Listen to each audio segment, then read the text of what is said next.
Donald Trump vient de manipuler les marchés financiers américains en direct, pas subtilement, pas indirectement, en direct, sur le tarmac, devant des caméras. Et voici ce que vous devez comprendre avant tout le reste. Au moment où il prenait la parole ce matin, les marchés étaient en train de s'effondrer. Les prix du pétrole montaient en flèche. Les rendements des bons du Trésor atteignaient des niveaux insoutenables. Les investisseurs paniquaient. Et puis Trump a ouvert la bouche. Et il a dit qu'il était en train de négocier un accord de paix avec l'Iran. Les marchés se sont stabilisés. L'Iran a démenti la chose dans les 20 minutes. Et maintenant, la question que tout le monde devrait se poser, mais que presque personne ne pose, c'est celle-ci. Si un président ment publiquement pour empêcher les marchés de cracher, est-ce que c'est de la politique étrangère ou est-ce de la manipulation de marché? Restez avec moi, parce que ce qui s'est passé ce matin est l'une des choses les plus extraordinaires et les plus dangereuses que vous verrez dans l'actualité politique cette année. Reprenons depuis le début. Voilà le contexte que vous devez avoir en tête. Donald Trump avait lancé un ultimatum à l'Iran, 48 heures. Voilà ce qu'il avait dit. Si vous ne quittez pas le détroit d'Ormuz immédiatement, si vous ne nous laissez pas en prendre le contrôle, les États-Unis détruiront toutes vos infrastructures énergétiques en Iran, en commençant par la plus grande. L'Iran a répondu, et leur réponse était claire. Ils ont rejeté l'ultimatum. Ils ont dit « Si vous touchez à nos infrastructures énergétiques, nous frapperons les infrastructures énergétiques, les installations de dessalement, les centres commerciaux et toutes les zones de bénéfices économiques des nations arabes qui nous entourent. Prenez notre avertissement très au sérieux. » Donc, voilà la situation dans laquelle Trump se trouvait ce matin. Son ultimatum arrivait à échéance dans quelques heures. Option numéro 1, bombarder les infrastructures énergétiques civiles iraniennes. Ce qui, il faut le dire clairement, serait un crime de guerre. Ce n'est pas une opinion, c'est une définition juridique. Frapper délibérément des infrastructures civiles, des centrales électriques, des installations de dessalement, c'est interdit par le droit international des conflits armés. Point final. Option numéro 2, reculer. Inventer quelque chose, sortir de la situation qu'il avait lui-même créée. Devinez laquelle il a choisi. Tôt ce matin, Trump a publié un message, et je vais vous en lire le contenu parce que les mots exacts comptent ici.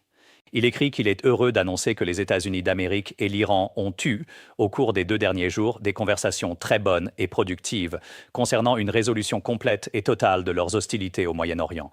Il dit que sur la base du ton et de l'atmosphère de ces discussions approfondies, détaillées et constructives, qui se poursuivront tout au long de la semaine, il a donné l'instruction au département de la guerre de reporter toutes les frappes militaires contre les centrales électriques et les infrastructures énergétiques iraniennes pour une période de 5 jours. 5 jours.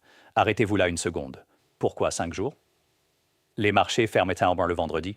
Dans 5 jours, c'est le week-end. Les marchés sont fermés. Il n'y a rien à manipuler pendant un week-end.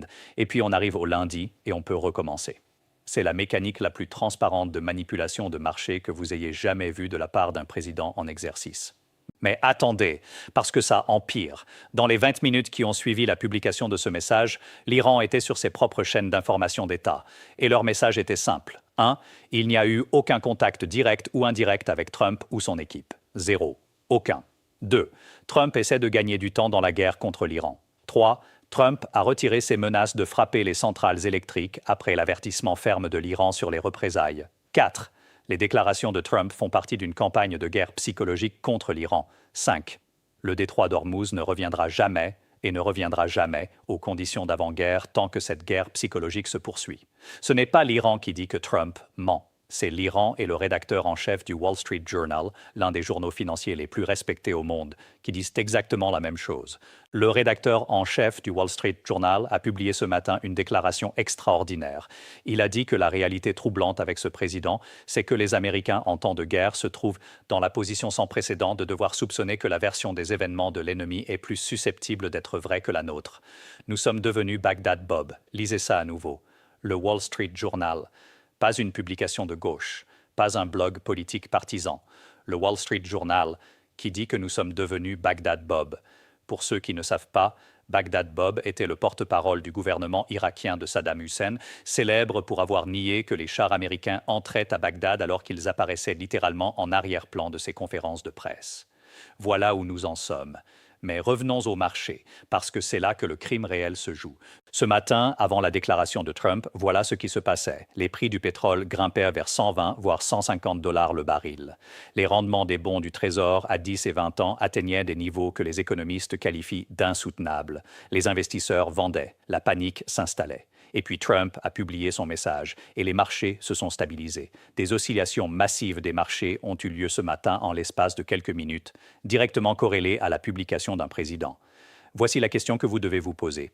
Si les informations dans ce message étaient fausses, ce que l'Iran a confirmé dans les 28 minutes, et si les marchés ont réagi à ces fausses informations, ce que nous pouvons observer dans les données, est-ce que ça constitue une manipulation de marché? Ce n'est pas une question rhétorique, c'est une question juridique sérieuse que personne dans les médias dominants n'est en train de poser à voix haute ce matin. Et puis Trump s'est retrouvé sur le tarmac. Il quittait sa retraite en Floride pour regagner Washington. Les journalistes étaient là, et les questions ont commencé. Première question. L'Iran dit que vous ne dites pas la vérité sur ces conversations productives pour mettre fin à la guerre. Qu'est-ce que vous répondez? Et Trump répond, ils vont devoir se trouver de meilleurs responsables des relations publiques. Nous avons eu des discussions très sérieuses. Nous avons des points majeurs d'accord. Je dirais que presque tous les points sont d'accord. Presque tous les points sont d'accord. Avec un pays qui vient de dire publiquement qu'il n'y a absolument aucune communication entre eux. Pas de canal indirect, pas d'intermédiaire, rien. Et Trump dit, presque tous les points sont d'accord. Permettez-moi de vous dire quelque chose. Ce serait du contenu de comédie si ce n'était pas des questions de guerre et de paix. Ce serait une parodie si des vies humaines et l'économie mondiale n'étaient pas en jeu en ce moment même. Deuxième question, vous avez dit qu'il y a beaucoup de points d'accord avec l'Iran. Pouvez-vous en citer quelques-uns? Et là, Trump répond, beaucoup, comme 15 points. 15 points, avec un pays qui dit qu'il n'a eu aucune communication avec lui. Et il les énumère. Il dit que l'Iran a accepté de ne jamais avoir d'armes nucléaires. C'est le numéro 1, 2 et 3, dit-il. Réfléchissez à ça.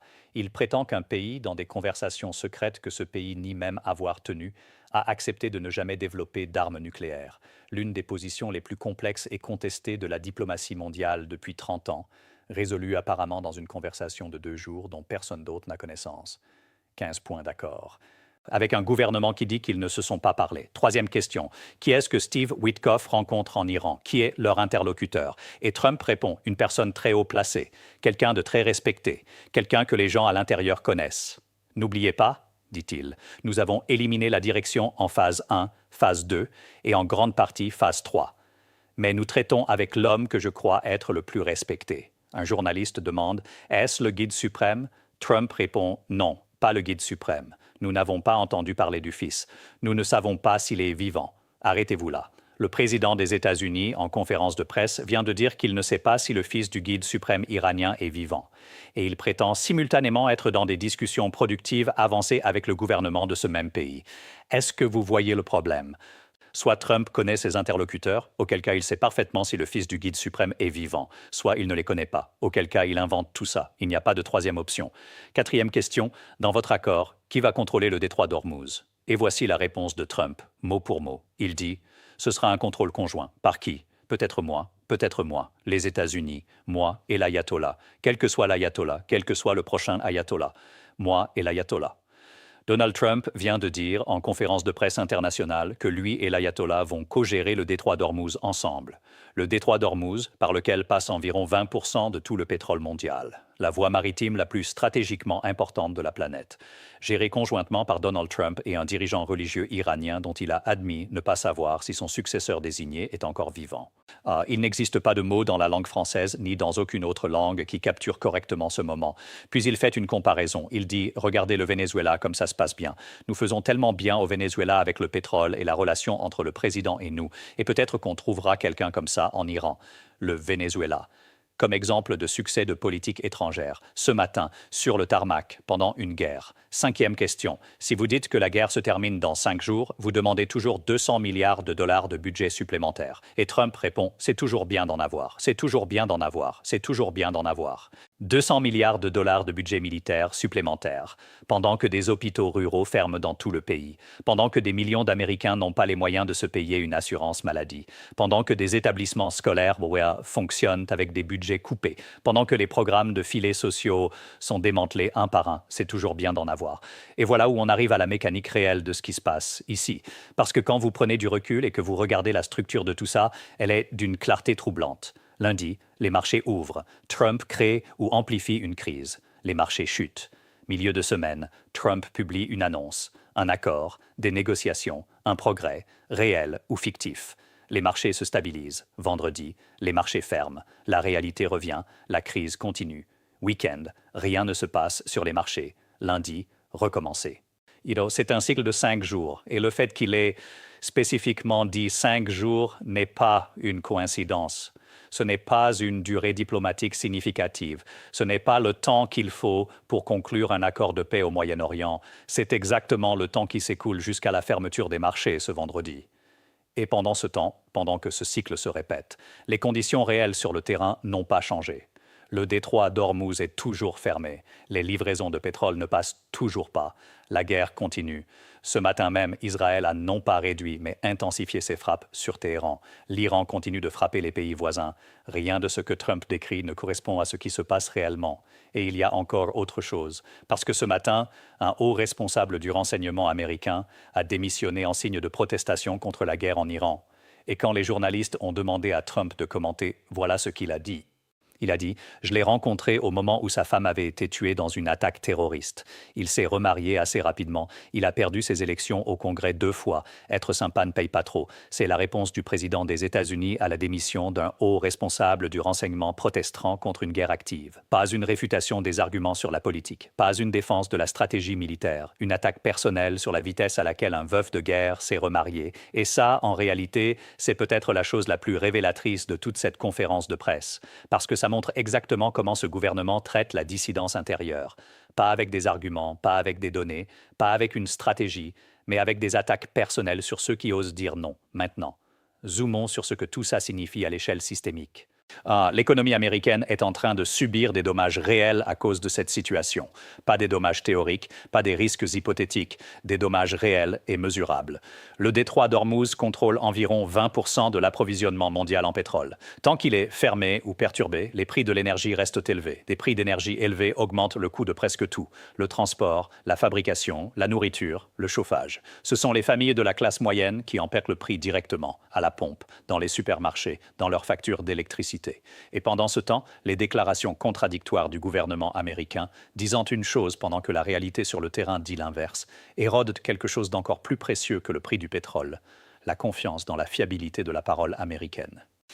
Le rédacteur en chef du Wall Street Journal n'a pas dit que Trump mentait dans un vacuum. Il a dit que nous sommes arrivés à un moment où les marchés, les alliés et les institutions doivent peser la crédibilité de la parole du gouvernement américain contre celle du gouvernement iranien. Et ce matin, en regardant les données disponibles, la réponse iranienne publiée dans les 21 minutes, le déni catégorique de tout contact, la cohérence interne de leur message contre l'incohérence du récit américain, de nombreux acteurs sérieux, y compris au Wall Street Journal, concluant que l'Iran dit la vérité. C'est une phrase que je n'aurais jamais pensé écrire dans un script d'actualité américaine, mais nous y sommes.